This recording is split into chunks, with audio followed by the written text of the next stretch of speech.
ከትላንቱ የአንፊልድ ድል በኋላ ማን ምን አለ የሚለውን አብረን እናያለን። ላይክ፣ ፎሎ፣ ሼር እያረጋችሁ አብራችሁን ቆዩ። ሩበን አሞሪም እንዲህ ሲል ተደምጧል። በማንቸስተር ዩናይትድ ቤት ምርጡና ትልቁ ጨዋታ ነበረ። በአንዳንድ ወሳኝ ቅጽበቶች ላይ እድለኛ ነበርን፣ ነገር ግን ለእያንዳንዱ ኳስ ተፋልመናል። እጅግ አስፈላጊው ነገር ደግሞ ማይንድ ሴት ነበረ።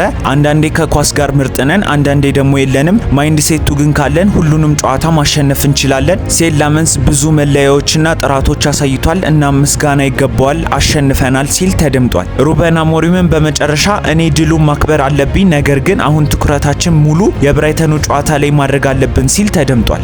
ሃሪ ማጓየር ከጨዋታው በኋላ ይህ ለኛ 3 ነጥብ ብቻ አይደለም፣ ለ7 ዓመታት ያክልም ወደዚህ ሜዳ እየተመላለሱ 3 ነጥብ አለማግኘት ከባድ ነበረ። ይህ ለደጋፊዎች ነው፣ እናም ምርጡ ምሽት እንዳሳለፉ ተስፋ አረጋለሁ ሲል ተደምጧል። በትላንቱናው ጨዋታ ላይ ይፋዊው የፕሪሚየር ሊግ የጨዋታው ኮከብ በመባል ሃሪ ማጓየር ተመርጧል።